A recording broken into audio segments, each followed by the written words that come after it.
I'm going to show you the muscle fascia routine of the shoulder that we ended the maintenance treatment on.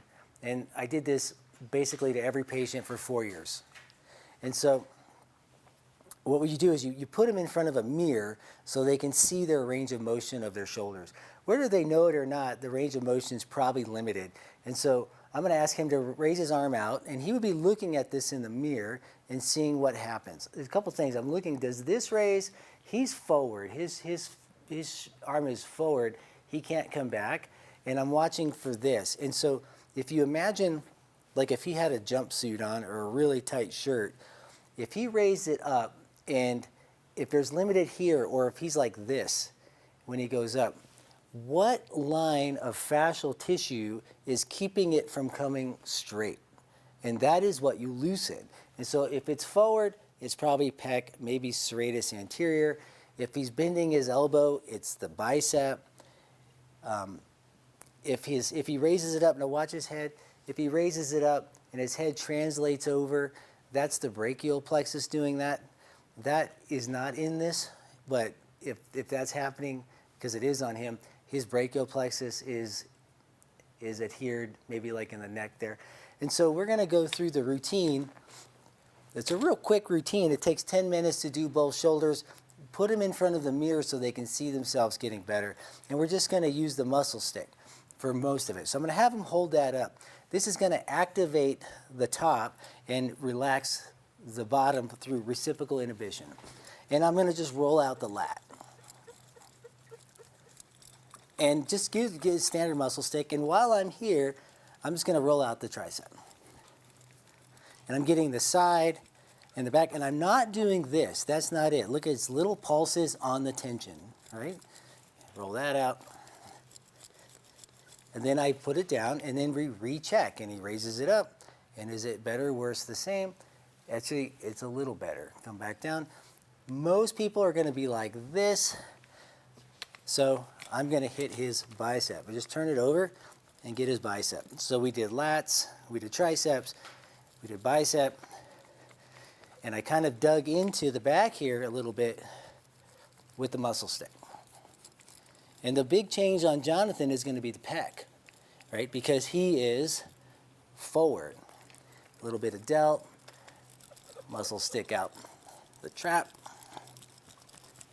And that's it with the muscle stick. And then raise it up, and we keep rechecking and seeing if it's better. Okay, and come back down. And now, so now I'm going to get the subscapularis. And for this one, he's going to do an internal-external rotation here. I'm going to reach underneath the scapula, and I'm going to pin subscapularis. So I raise it up, I reach under, get subscap, put that back down, and he does internal-external. And I am holding subscapularis under his scapula. You don't have to squeeze the life out of this. It's quite painful if you do. And so I'm waiting for this. So this is, I'm holding, and this is the stretch phase of subscapularis. And so he's going more and more and more. And subscap is the key to shoulder dysfunction. If you do this, it's likely the shoulder is going to get better. If there's a fascial problem, subscap will do it. See, it's getting longer and longer, and I'm just holding subscapularis. And every once in a while, I'll let go so it's not torture. Okay? And then do a little wiggle out, make nice with it, because that hurts. And then raise it up again, and we're looking for smoothness. And now that brought it way better forward. He's got a pec problem, so I like to get it from the back. I'm going to support his arm. I'm going to reach under and just wiggle the pec free. So I'm trying to get under the pec to free because he has a brachial plexus problem, which is actually what's going on here, but we're not going to fix that today.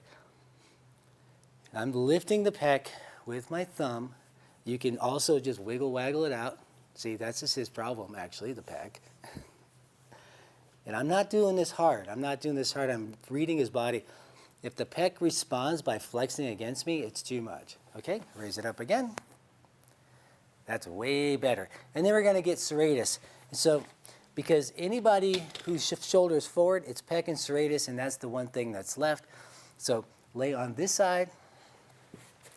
This is a gentle technique, okay? So I'm going to fold his arm over mine, and I'm going to get serratus anterior here. And I'm not pinning the ribs, I'm pinning actually the musculature that goes this way. I'm gonna hold that, and I'm just gonna make little circles and let it release. This is fascia of the shoulder. We're not doing the nerves and all that stuff. We're just doing fascia, and this is what we do after the maintenance treatment because it really seals the deal for the patients because they see themselves getting better in the mirror. Jonathan's shoulder was not so bad. And see what I'm doing? I'm not crushing him. He's not in pain, okay? Okay, and let's sit up. And looking at it, raise it up. It's better, good enough. And so one of the things that could be affecting his range of motion is the AC joint.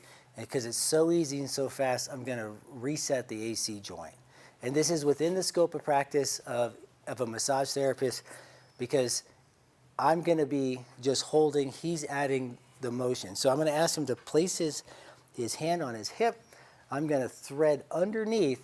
So his clavicle is here, and the AC that is here. So you got the acromion and the clavicle meeting right there. This hand at the end of my pinky on that knuckle right there is going to be on the clavicle. So I'm going to come thread underneath. This is on the clavicle. The AC is right there. So if you don't know where it's at, you find the dent, and then put your hand on the clavicle right there. If I push it up, it's catching on that joint, right? And I'm going to come underneath, thread underneath, grab my own hand, and ask him to pull this elbow back. And then put it down. And so what I did was the AC joint opened and closed. And if it pops, don't make a big deal about pops. Okay, and then raise it up. And that's way better. So that is the motion that we wanted. So that's shoulder magic that you should do both sides at the end of your treatments and in front of a mirror, and they're going to see themselves get better and better and better.